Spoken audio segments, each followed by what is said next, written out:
बहुर पिता को लाजे, तू ही तू सब में बसे, तू रहता सबके पास, मुझ पापी के कान में तूने दे दी साते आवाज, तेरी साती आवाज सुने किस विधि लगाओ प्यार में, सतगुरु पारी उतारियो, आनंद सतगुरु तेरा ही आसरा। नैना थकी गहे, नैना थकी गहेरा निहारो, सतगुरु जी अब देर न करो, नैना थकी गहेरा निहारो, सतगुरु जी अब देर न करो।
संग का पानी लगा दो बाबा जी, अब देर न करो,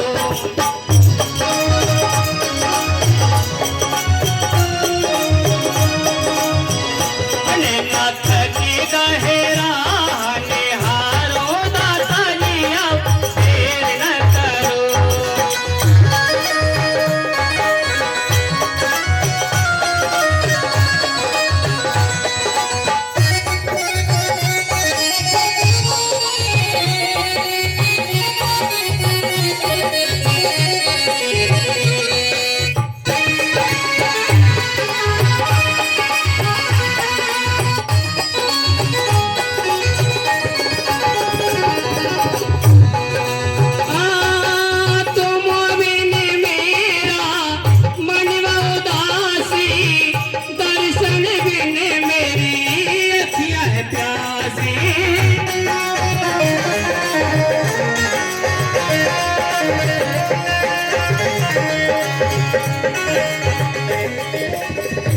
तुम्हें आकर तरस दिखाओ बाबा जी, अब देर न करो, तुम्हें आकर तरस दिखाओ, सहसा देर न करो।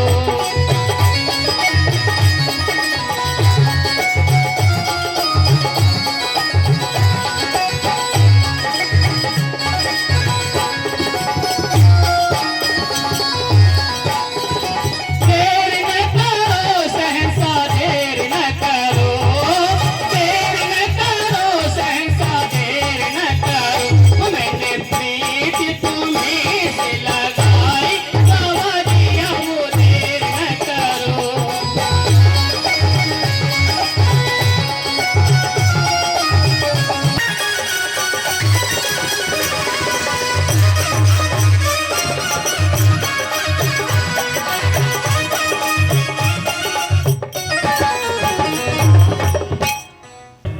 Hello hello.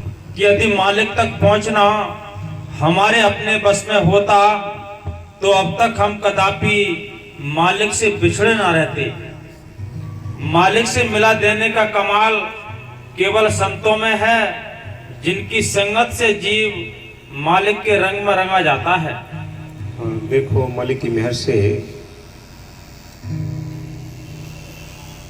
जहाँ तक भी आवाज जा रही हो, मालिक के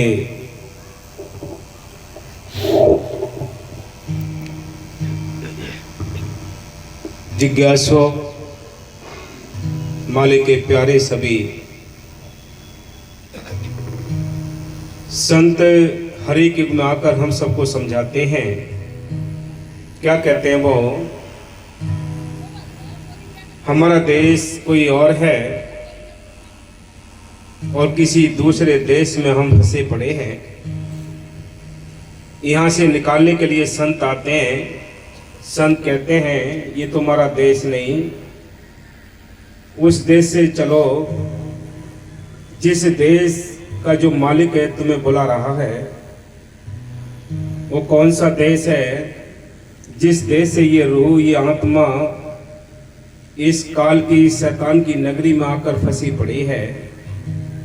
यहाँ से निकालने के लिए वो मालिक अपने संत फकीरों को भेजता है।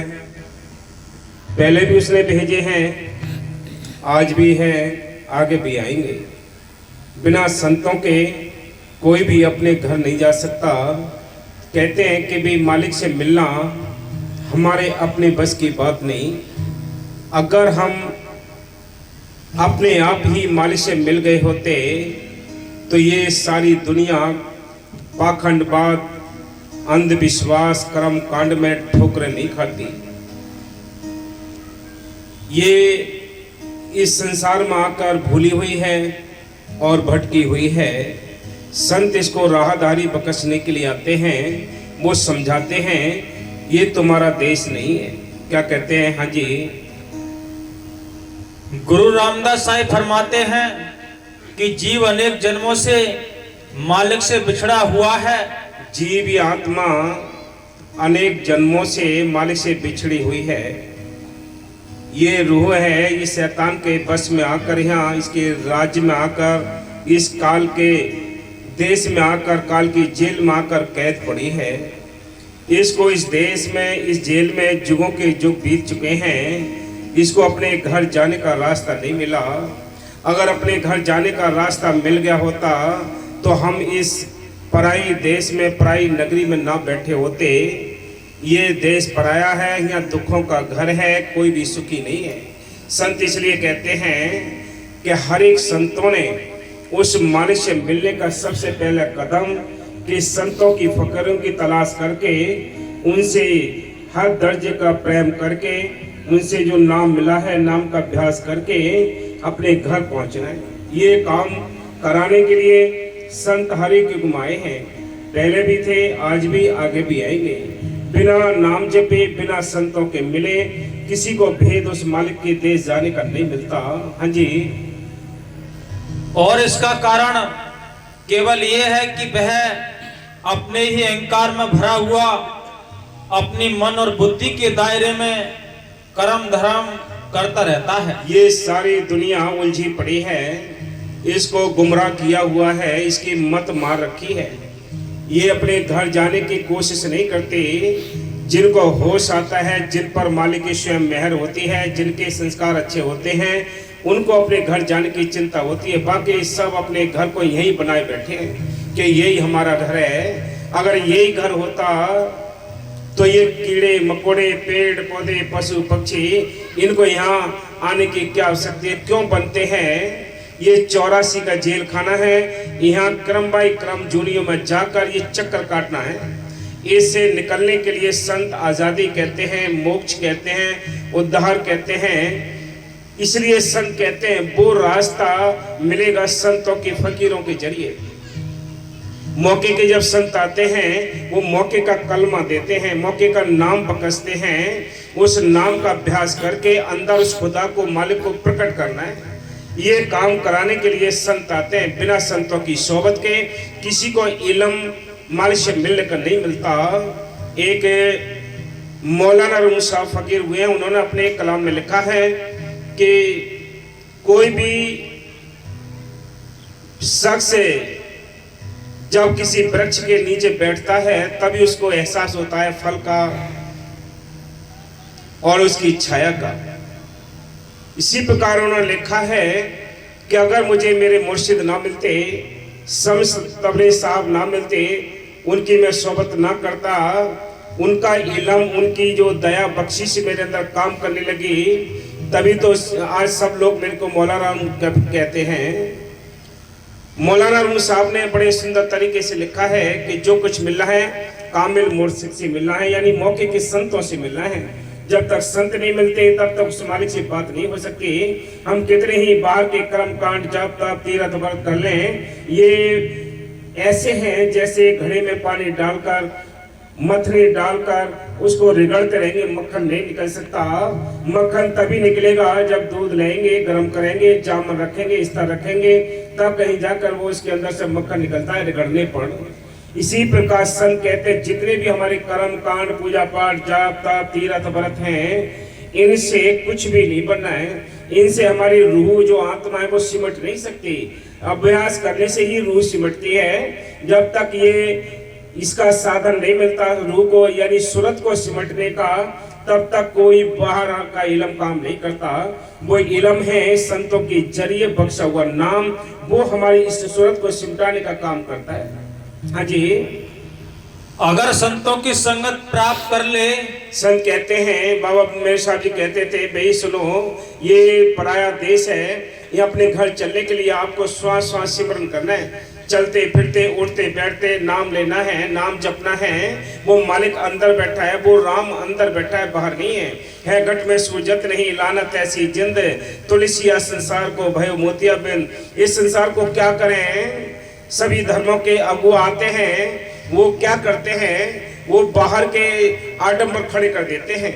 मौके के फकीरों से जो यानी मिलते हैं, उनके पास वो इल्म काम करता है। बाहर के हमने जाति धर्म में फंस गए, बाहर की रीतियों में फंस गए, तीर्थ व्रत को कर्म कांडों में फंस गए। यहाँ वो मालिक नहीं मिलता। मालिक मिला है तो पहले से ही अंदर से मिला है, बाहर से किसी को नहीं मिला। हाँ जी, तो उसे मालिक मिल जाए। हाँ, मालिक मिल जाए। जब संत मिल जाएंगे तो भेद मिल जाएगा। संत अपनी पूजा नहीं कराते, अपने पैर नहीं छुआते, अपनी बड़ाई नहीं कराते। वो संत क्या करते हैं? वो संत उस मालिक का बख्शा हुआ जो नाम है उनको हमें बरताने के लिए आते हैं। वो बरताते हैं और हम उसका अभ्यास करते हैं, तब हम अपने देश जा सकते हैं। और कोई तरीका नहीं है। हाँ जी, अनेक जन्म बिछड़े दुख पाया, अनेक जन्मों से बिछड़े आ रहे, कीड़े मकोड़े, पेड़ पौधे, पशु पक्षी, बनते बनते नाक में दम आ गया, लेकिन छुटकारा नहीं हुआ। इसलिए आत्मा पुकार करती है कि मेरे नैना थक चुके हैं, मेरे होठ खुश्क हो गए हैं, आंखों के आंसू सूख चुके हैं। ऐ मालिक, तू अपनी दया मेहर बख्श दे, मेरे ते दीदार कर सकूं। उसके दर्शन कर यानी कैसे हो, वो तड़प पैदा करनी पड़ेगी।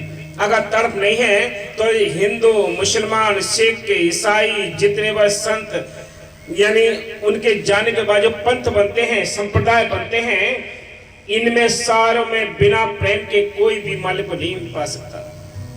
सबके अंदर, सारी भक्तियों के अंदर तड़प चाहिए। जब तक सोबत नहीं होगी फकीरों की, संतों की, तो मन को बैराग नहीं होता है। जब बैराग होगा तो जीव उधर चलने की कोशिश करेगा, अन्यथा यहाँ भटकता रहेगा। पूजा पाठ कर्म धर्म में कुछ नहीं बनता। हाँ जी, अनेक जन्म बिछड़े दुख पाया, मनमुख कर्म करे अहंकारी। ये मनमुख है, ये अहंकार करते हैं कि हम तो इनको मानते हैं, उनको मानते हैं, वो गुरु हैं, वो गुरु हैं। किताबों के अंदर से कितने ही नाम निकाल कर रट लो, कोई भी बेनिफिट नहीं मिलना है। मिलना है मौके के संतों से। कैसे? मौके की सरकार अगर हुक्म काम करता है उनका, वो हुक्म करे, अभी योगी जी हुक्म करें, सारे कर्मचारी काम करने लग जाते हैं। इसी प्रकार संत कहते हैं, ऐसे ही मौके का डॉक्टर है, मौके की दवाई काम करती है, मौके का मास्टर है, मौके की शिक्षा काम करती है। मौके के संत फकीर होते हैं, उनके मौके का नाम कलमा काम करता है। ये काम करना था, बाहर मत्था मारते मारते जिंदगी गुजर गई। हाँ जी, साधु परसती प्रपाया, गोविंद शरण तुम्हारी। कबीर शाही स्मारक में संतों की आवश्यकता का अनुभव करते हुए फरमाते हैं कि जिस चीज को हम ढूंढ रहे हैं वह पड़ी तो कहीं और है और उसकी तलाश हम किसी दूसरी जगह कर रहे हैं। कहाँ ढूंढते हैं इसको? भाई मालिक तो कहीं बैठा है और हम उसकी तलाश कहीं बाहर करते हैं। मालिक तो अंदर बैठा है, इस काया के अंदर है। इस काया के अंदर मंदिर, मस्जिद, गिरजाघर, गुरुद्वारे, सारे तीर्थ इस काया के अंदर हैं। इसलिए तो लिखा है संतों ने। फकीर कहते हैं, कबीर साहब ने कहा है, अब तू अंधा धुंध अंधियारा। हम आंखें बाहर खोलते हैं अंधकार है छाया हुआ है, अंदर बंद करते हैं अंधकार है, लेकिन जब यानी मुर्शिद की तलाश करते हैं, उनसे कलमा नाम लेकर अभ्यास करते हैं, तो इसके अंदर से रोशनी है, प्रकाश है, सारे खजाने हैं। ये खजाने कैसे मिलेंगे? बिना फकीरों के, बिना संतों के ये खजाने नहीं मिल सकते देखने को।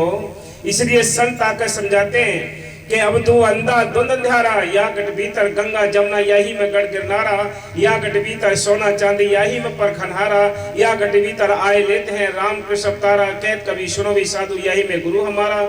सारे खजाने, सारे देवी देवता, रिद्धि सिद्धि, सारे भंडार इस काया के अंदर छुपे पड़े हैं। जीव कंगाल बनकर बाहर घूमता है, बाहर तो मालिक नहीं है। संत कहते हैं, गट में सूझत नहीं लानत ऐसी जिंद, तुलसिया संसार को भयो मोतिया बिंद। मालिक अंदर बैठा है, वो सबका एक ही मालिक है और मालिक दो नहीं है। दुनिया में कोई दो मालिक नहीं बता सकता। सबके अंदर, फकीरों के अंदर एक ही मालिक आया है और एक ही मालिक बताते हैं। बाहर भी उन्होंने लिखा है तो एक ही मालिक है, दूसरा मालिक है ही नहीं। वो राम रमेता सुरामा, ये फूल है, ये कहाँ से फूल आए, कहाँ से इनकी कटिंग हुई है, कहाँ से इनके अंदर इत्र लगे हैं, कहाँ से इनसे कलर आया है। वो आप ही दारमदारी मेरा सतगुरु, आप ही खेल के लाड़ी हो। वो सारे काम करने वाला मालिक अंदर बैठा है, बाहर नहीं है। वो बाहर होता तो उसको सब पकड़ लेते, उसको पैसे वाले उद्योगपति पकड़ लेते, या शक्ति वाले पहलवान पकड़ लेते, उसको अकल वाले वकील पकड़ लेते उसको। बोलो, शासन प्रशासन बाहर की शक्ति से पकड़ना है तो सरकार उनके पास बहुत फौज भर रहा है, वो पकड़ लेते, लेकिन उनके हाथ नहीं आ सकता। वो आता किसके हाथ है? भोले भाव मिले रघुराई। जिनके भोले भाव होते हैं, जो दीन होते हैं, जो नम्रता उनके अंदर होती है, कूट कूट कर भरी होती है, उनके अंदर वो अपने मालिक राज खोलता है। बाकी किसकी बस की बात नहीं है। जितने भी संत फकीर आए हैं, कौन सी उन्होंने डिग्रियां हासिल की हैं, कौन से कॉलेजों में वो पढ़े हैं, उन्होंने अंदर की पढ़ाई की है, अंदर से ही ज्ञान निकाला है। और अंदर के ज्ञान को कोई बाहर बांच भी नहीं सकता, कोई व्याख्या भी नहीं कर सकता। कबीर साहब के इस वाणी पर भी कोई व्याख्या नहीं कर सकता। एक एक वर्ड पर पीएचडी होती है। इसलिए संत कहते हैं, वो अंदर की पढ़ाई करो, अंदर के ज्ञान खोलोगे, ये खजाना सब अंदर निकल जाएगा। किताबों का ज्ञान वो बाहरी होता है, अंदर का आत्म ज्ञान संतों के जरिए अंदर मिलता है। ये तरीके हैं। हाँ जी। तो वह कैसे मिल सकती है? हाँ, परंतु यदि हम किसी भेदी को साथी बना लें तो वह उस चीज को प्रत्यक्ष दिखा देगा। कोई भेदी मिल जाएगा तो बता देगा कि ये रास्ता इधर है उस मालिक से मिलने का। उस रास्ते पे हम चलेंगे, अपने घर पहुंच जाएंगे। ये रास्ता पहले से भी संतों ने बताया है, आज भी बता रहे, आगे भी बताएंगे। बिना संतों के भेद नहीं मिलता।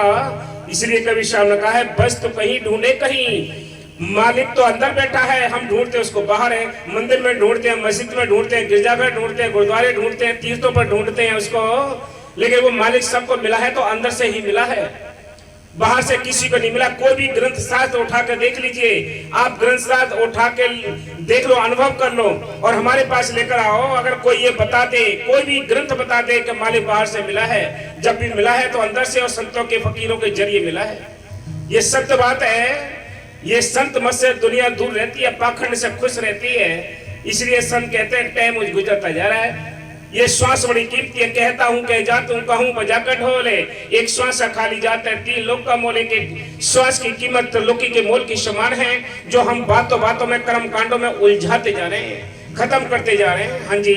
इसी प्रकार परमार्थ के पद के भेदी संत सार वस्तु को पकड़वा कर करोड़ों जन्मों की दूरी पल भर में तय करवा देते हैं। करोड़ों जन्मों की दूरी जिनको हम अपने मन से, अपनी बुद्धि से मालिक से मिलना चाहते हैं, वो जुगों जुग तक उसमें भी नहीं मिल सकता। जब संत मिल जाएंगे वो करोड़ों जन्मों की दूरी पल में मिला देते हैं, मिलवा देते हैं। क्यों मिलवा देते हैं? वो सीधे उस रास्ते पे डालते हैं जिस रास्ते पे वो चलकर अपने मालिक के देश पहुंचे हैं, उसी रास्ते पे हमें डालकर अपने घर ले जाते हैं वो। और अंग संग रहते हुए संत हमें दौड़ दरगाह ले जाकर छोड़ते हैं। हाँ भी भरलई पूरी करसी रक्षक सतगुरु थारो है, काहे सोच करे नर मूर्ख सतगुरु ही रखवालो है। वो अंदर रखवाली करता है, बाहर रखवाली करता है। इसलिए आत्मा चारों ओरों से दुश्मनों से घिरी हुई है, चारों ओरों से आत्मा घिरी हुई है। इसको अपने घर जाना है। हाँ जी, वस्तु कहीं ढूंढे कहीं कैबेद आवे हाथ। हाँ जी, कहें कबीर तब पाइए जब भेदी लीजिए साथ। जब भेदी मिलता है तो रास्ता आसान हो जाता है। हाँ जी, भेदी लिया साथ कर दीनी वस्तु लखाए, कोट जन्म का पंथता पल में पहुंचा जाए। थकी गहरा निहारो सतगुरु जी अब देर न करो, बिना थकी गहरा निहारो सतगुरु जी अब देर न करो।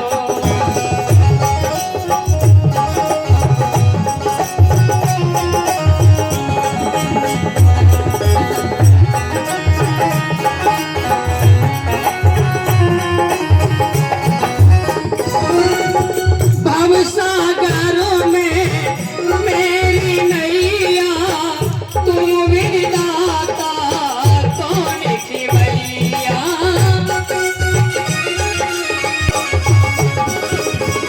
क्या कहते हैं?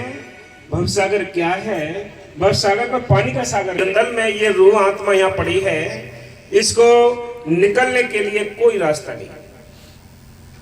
संत आते हैं, वो इसका हाथ पकड़ते हैं, तब इसे दंदल से निकालने की वो कोशिश करते हैं। वो कहते हैं चलो भाई अपने घर चलो, ये तुम्हारा देश नहीं, कहाँ गंदे देश में फंसे पड़े हो। चलना है, रहना नहीं, ये देश पराया है, ये अपना देश नहीं। ये देश है कुछ दिन के लिए मिला है, 84 का जेल खाना है। इसमें से जिस दिन हम रिहा हो गए, हमारा फैसला हो गया, उस दिन अपने घर चले जाएंगे। हाँ जी, भवसागरों में मेरी नैया, तुम विधाता कौन खिवैया।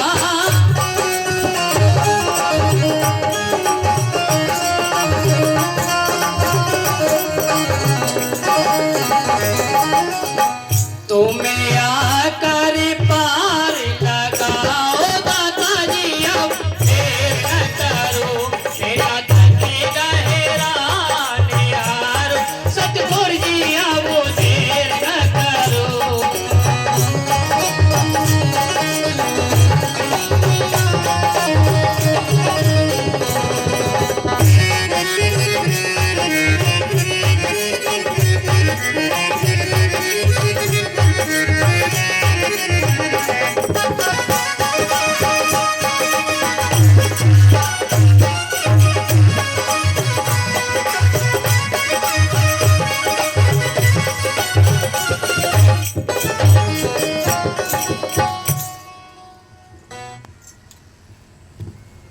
गुरु नानक साहिब ने इस प्रकार दिया है, अव्वल फकीरी फनास्त फकीरी की शुरुआत अपने आप को मिटा देना है। मुसलमान फकीरों ने लिखा है कि अव्वल फकीरी क्या है? अपने आप को मिटाना।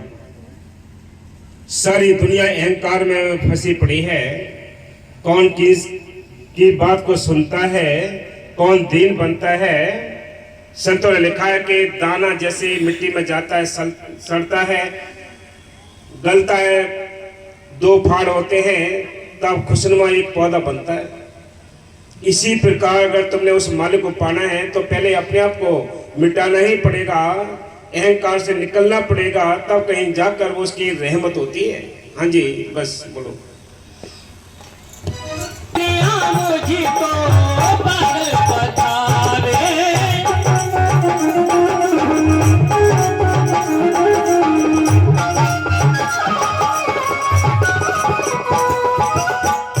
तुम्हें आकर इलाज बचाओ बाबा जी अब देर न करो।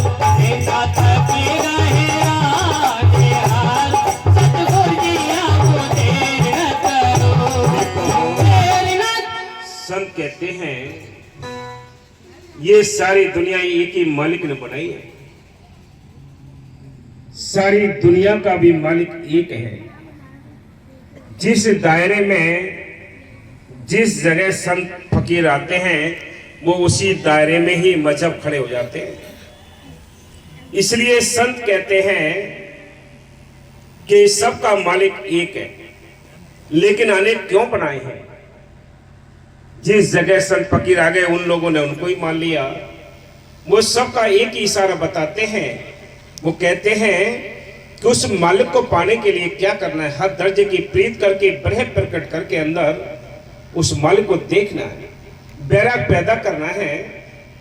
यहाँ फकीरों के संतों के लिए बैराग हुआ तो लोगों ने उनके लिए ईंट पत्थरों से मारा है, सूली पर चढ़ा दिया है।